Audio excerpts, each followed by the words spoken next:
በስመ አብ ወወልድ ወመንፈስ ቅዱስ አሐዱ አምላክ አሜን። በስመ አብ ወወልድ ወመንፈስ ቅዱስ አሐዱ አምላክ አሜን። በስመ አብ ወወልድ ወመንፈስ ቅዱስ አሐዱ አምላክ አሜን።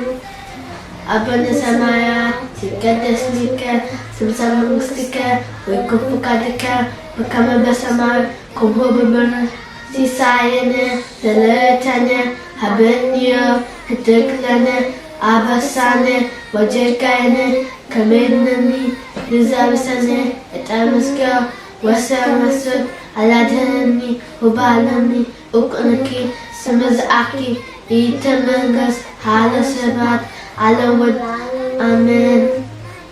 ሰላም ቅዱስ ገብረ መልአክ አዋክስ ማርያም ሰላም ለኪ ድንግል በናኪ ድንግል በሥጋኪ እመ እግዚአብሔር ጸባኦት ሰላም ለኪ ብረታትምነሽ ወበረከትኪ ተፈሥሒ ኦ ማርያም ምልዕተ ጸጋ እግዚአብሔር ምስለኪ ሳሌ ጸልዪ በርትዕነ ሀበኮትኪ ኢየሱስ ክርስቶስ ከመ ይስረይና ኃጣውኢነ አሜን። በስመ አብ ወወልድ ወመንፈስ ቅዱስ አሐዱ አምላክ አሜን። በስመ አብ ወወልድ ወመንፈስ ቅዱስ አሐዱ አምላክ አሜን። በስመ አብ ወወልድ ወመንፈስ ቅዱስ አሐዱ አምላክ አሜን። ኣነ ላሜክ ይበሃል። ኣነ ከዓ ሄራን ይበሃል። ሄራ እንታይ ንሕና መፅናት ዘለና ዓሰርተ ትእዛዛት ሄራ እንታይ እቲ ዓሰርተ ትእዛዝ ዝበልክዮ?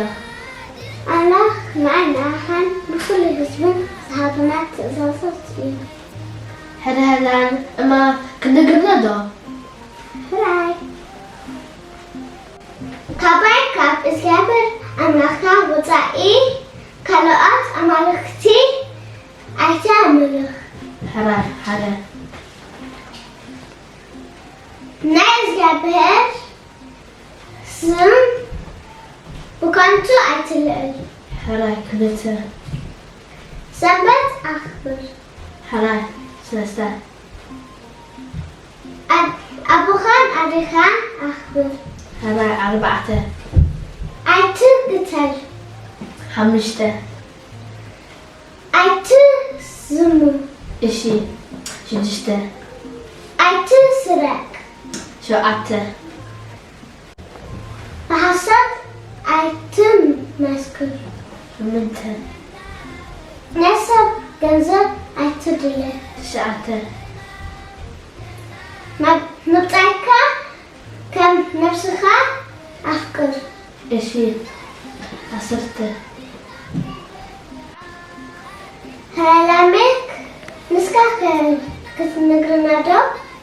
ሕራይ ቀዳመይቲ ካባይ ካብ እግዚኣብሔር ኣምላክካ ወፃኢ ካልእ ኣምላኽቲ ኣይትምልኽ። ሕራይ ካልአይቲ ናይ እግዚኣብሔር ስም ብከንቱ ኣይትልዕል። እሺ ሳልሰይቲ ሰንበት ኣኽብር። ራብዐይቲ ኣቦኻን ኣዴኻን ኣኽብር። ሓምሸይቲ ኣይትቅተል። ሻድሸይቲ ኣይታዘሙር። ሻውዓይቲ ኣይትስርቅ። ሸሞነይቲ ብሓሶት ኣይትመስክር። ሕራይ ትሽዐይቲ ናይ ሰብ ገንዘብ ኣይትድለ። ዓስረይቲ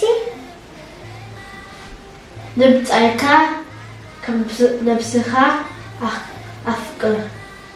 እሺ ሕራይ ህፃናት ሕጂ ከዓ ካብቲ ዝበልናዮ ሕቶታት ኣለና። ሕራይ ንጀምር።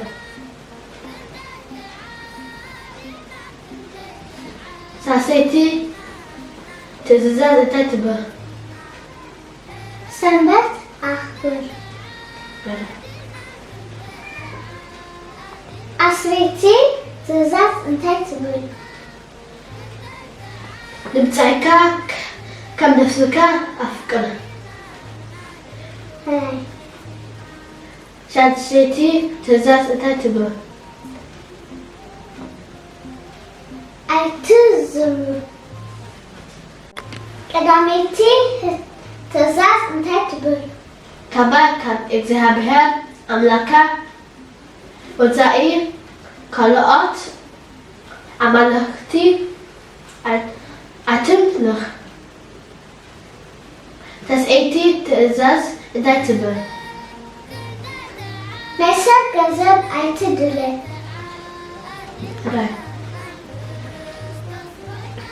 همشيتي تزاز تاتبه أتقتل شوعيتي تزاز تاتبه أتسرق خلقتي تزاز تاتبه لا إجزهابها سم بكانتون أتلع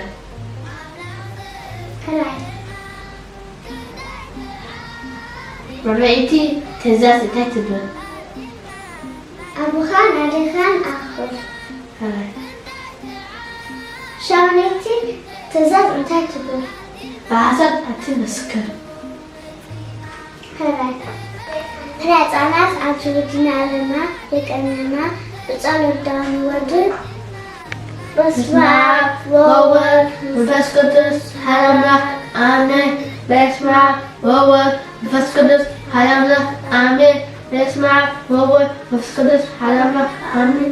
ኣብ ሰማይ ክብረና ስምካ ይቀደስ ስምዓት ትምጻእ ኣፍታን ተሰማዕና ወመናን ወዲቆም ናይለሽ ለና ሎሚ ሃበና سمعت بلنا بلوغ كناني أبسنان لنا أبسنيتنا كلامي مكستن حالن كبر مسكن زمن كمو آمين أكستن مرام نكدس جبران ملاك سلامتا نعفكي سلامتا يقبا باساكي دنبرهين سكاون دنبرهما نعفكي سلامتا يقبا نشناف سكابراتي كابنس سباركي ونحسنكم يبرهما Now he's from Pekapa, the gas will accent, the Scabin Sakimo, there's a king, had a last winner, Naftiodaki, Jesus Christus, and the King of Rumana, Amen, Scarana, Scarana.